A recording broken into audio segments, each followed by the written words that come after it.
Assalamualaikum warahmatullahi wabarakatuh. Saya Mita Ika Andini, NIM E 2019-1006 dari kelas Perbankan Syariah 1, Fakultas Ekonomi Bisnis Islam.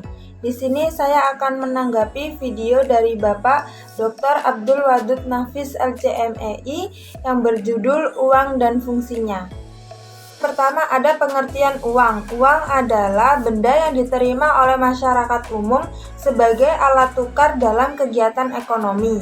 Nah, di zaman dahulu, uang ini berupa uang dina atau uang dirham. Lalu pada zaman pra-Islam ada uang itu dibentuk sebagai berupa emas, dari emas atau perak. Lalu pada berjalannya zaman, uang ini dibentuk berupa uang kertas. Lalu perkembangan zaman lagi, uang ini dibentuk seperti berupa uang giral. Selanjutnya ada jenis-jenis uang menurut bahan pembuatannya. Yang pertama ada uang logam. Uang logam itu dahulu pembuatannya dari emas atau perak. Nah, sekarang pembuatannya itu dari stainless, aluminium, kuningan, dan lain-lain. Nah, sedangkan uang kertas itu seperti rupiah yang kita pakai sekarang. Rupiah, dolar, real, dan lain-lain.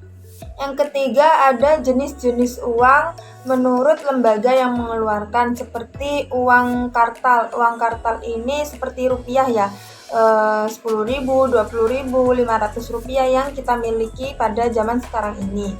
Nah, lalu yang kedua ada uang giral. Uang giral ini contohnya seperti cek gitu. Keempat ada menurut nilainya jenis-jenis uang. Nah, yang pertama uang penuh. Uang penuh ini apa sih?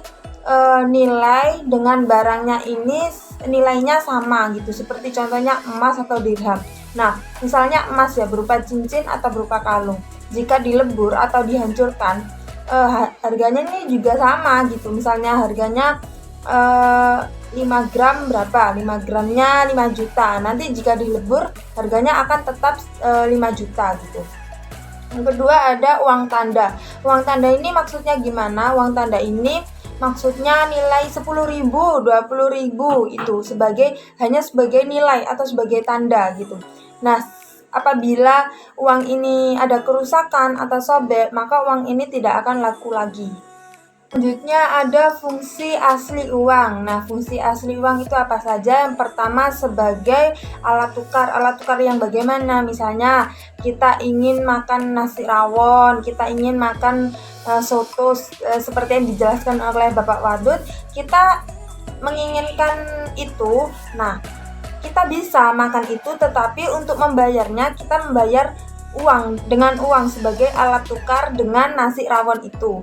Nah, yang kedua ada uang sebagai satuan hitung. Satuan hitung bagaimana? Ini satuan hitung dengan kekayaan kita. Misalnya kita punya sebuah mobil, sawah. Nah, mobil kamu itu harganya berapa sih gitu? Mobil saya itu harganya 2 miliar, sawah saya harganya 3 miliar. Nah, gitu sebagai satuan hitung kekayaan. Nah, yang ketiga ada uang sebagai alat penyimpanan nilai. Penyimpanan nilai yang bagaimana? Misalnya saya punya sawah. Nah, sawah saya ini saya jual seharga berapa? 500 juta. Uangnya saya simpan di bank.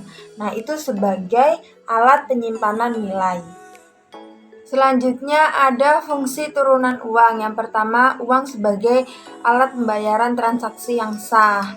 Lalu uang sebagai alat pembayaran hutang, buat membayar hutang-hutang kita. Lalu ada uang sebagai alat penimbun kekayaan. Jadi kita mengumpulkan uang sebagai bahan kekayaan kita buat hidup kita. Terus lalu yang keempat ada uang sebagai alat pemindah kekayaan juga bisa. Yang terakhir ada uang sebagai alat pendorong kegiatan ekonomi kehidupan kita sehari-hari. Kita butuh makan, kita butuh baju, butuh kendaraan. Nah, itu sebagai pendorong kegiatan ekonomi. Nah, sedangkan fungsi uang menurut ekonomi Islam itu hanya ada 3. Yang pertama sebagai alat tukar, dan yang kedua sebagai alat hitung, yang ketiga sebagai alat penyimpanan kekayaan. Nah, kesimpulannya yaitu uang ini apa sih? Uang ini sebagai alat tukar yang sah yang diterima oleh masyarakat, alat transaksi yang sah yang diterima oleh masyarakat. Dari sisi bahannya ada macam-macam, ada dari logam, kertas. Nah, sedangkan dari sisi yang mengeluarkan itu ada kartal, giral.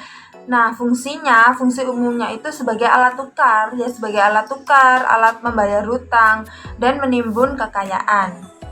Sekian tanggapan dari saya. Mohon maaf apabila ada kesalahan. Wallahu a'lam bishawab. Wassalamualaikum warahmatullahi wabarakatuh.